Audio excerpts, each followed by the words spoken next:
আসসালামু আলাইকুম। আমি মোহাম্মদ রায়হান ট্রাভেল ইঞ্জিনিয়ার থেকে অ্যাজ এ ভিসা কনসালটেন্ট আপনাদের সামনে দুটো ইউএস এর সাকসেসফুল ভিসা নিয়ে এসেছি।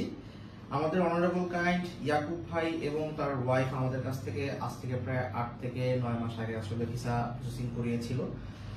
আমি তাদের একটু সাকসেসফুল ভিসাগুলো দেখাচ্ছি।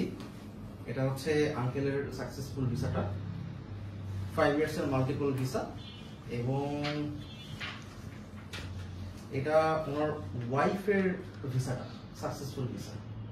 উনি আমাদের কাছ থেকে কানাডার ভিসা করিয়েছে, আমি সেটা একটু দেখাচ্ছি আপনাদের কাছে। ওনারা কানাডা যে এসেছে, অবশ্য হাজবেন্ড ওয়াইফ দুজনেই করিয়েছে। এটা হচ্ছে 2023 সালে করা হয়েছিল ভিসাগুলো, তখন আসলে আমাদের ফলো আপে দেওয়া হয়নি এগুলো। জি, ভিসা সংক্রান্ত সকল ধরনের প্রবলেম জটিলতা আমরা সমাধান করে থাকি। আমরা ডকুমেন্টস, ব্যাংক সকল ধরনের সাপোর্ট দিয়ে ভিসা